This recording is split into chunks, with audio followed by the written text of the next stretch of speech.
When did people turn on him all of a sudden? I don't think they've turned on him, but I do think they are having their eyes open to a scenario. So and we won't spend a ton of time with it because, like I said, we got to make sure. I get it. So this is the situation right now. All right. With Joe, they're asking, is he milking the injury? Because it isn't a season-ending variety. It's not something where he's not able to practice all the time, but we're seeing where he'll be questionable, limited in practice, but then won't play. Now, for me, I looked at it as he's being a little more cautious probably, and I don't fault him, but this is the cause and effect. Cause and effect meaning earlier in the offseason or during training camp, it was made very clear by Joe and his agent that they wanted a contract extension to stay here in Pittsburgh. The Steelers decided at that time that they did not want to do that. We've talked about it on the show during that time. We kind of agreed, like, you know what, he is a little bit older. We were high on James Pierre, Cam Sutton at the time. Like that's the reality of it though. And part of that was why they decided not to extend him and why a lot of us were okay with it. Now you fast forward to December and Joe clearly is our best corner. Joe makes the defense look a lot better when he's out there, but at the same time, he's not 100%. So if you're Joe Haden and you're not 100%, you go out here, you have bad tape. Not only do the Steelers hold that against you, but any of these other NFL teams that you might potentially go to next year in free agency, they're going to hold that against you.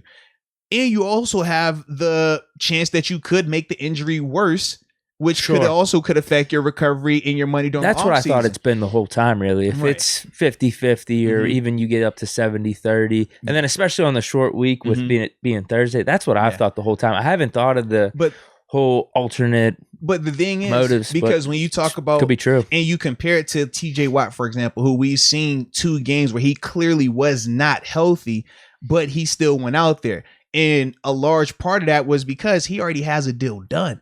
So even if he went out there and didn't have the crazy numbers, which in one of the games he didn't, right? That Bengals game, he didn't. The Packers game, he on paper had the sacks, but we know watching him, it still wasn't the same.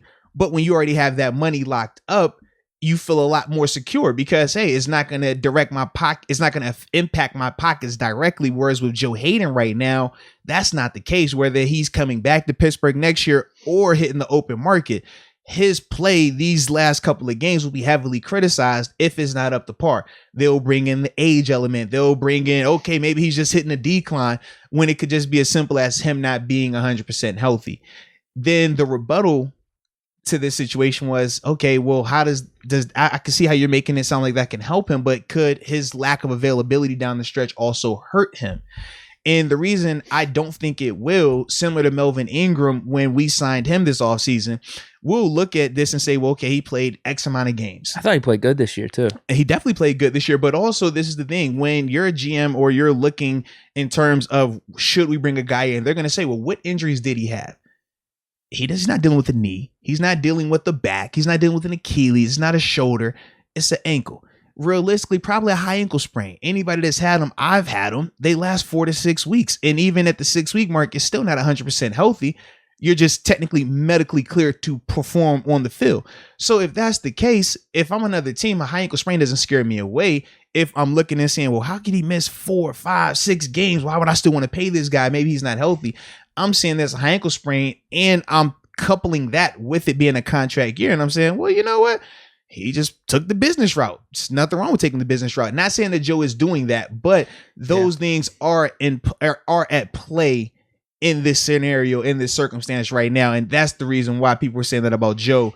If he's really milking it or if he's really, hurt, not 100% healthy, I think all of that kind of plays into it. And Joe is smart enough to understand the business of this thing. I mean, if he goes out here these last couple of games and doesn't play well, we're not going to re-sign him. And let's be real. Other teams, in terms of what they want to break the bank or spend a little bit more money on him, they're going to hold that back as well. So, yeah, especially with the age. Yeah.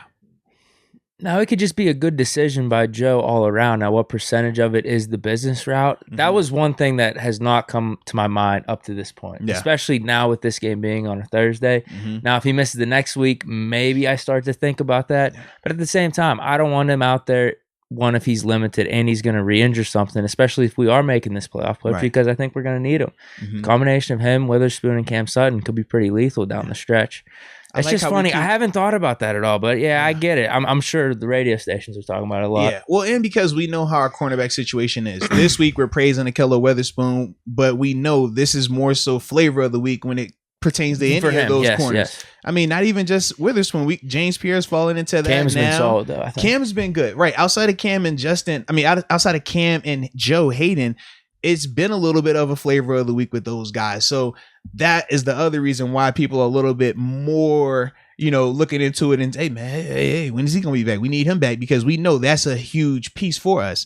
But that's that whole situation right there. Now, I've been noticing people have been talking about my shirt. They said they like the shirt. You know what? I'm glad y'all like the shirt. You see us a little samurai warrior dude over here. Oh, yeah. Got the little, writing over here. I don't know what it says because I don't happen to read that language. But what I do know is it is a part of Into the AM. They are our people. They are big supporters in just the creator community, man. And that's what we are over here, man. We are content creators and we like to keep our minds elevated all day, every day. And that is big for Into the AM. And yeah, man, they got all type of cool little graphic tees like this. They also have the basic tees like we see Deke in occasionally, or the hat. The hat is clutch. The trucker hat's Can't nice. go wrong with the trucker hat. You see me with the trucker hat, yes. Absolutely, man. Absolutely. Into the AM, and they got some phenomenal stuff going on. And as we always tell you, promo code time. Now, this promo code is slightly different, but Moats 10, just Moats with 10, the numbers 10 on the end of it, will get you 10% off of all your purchases at Into the AM. And that also includes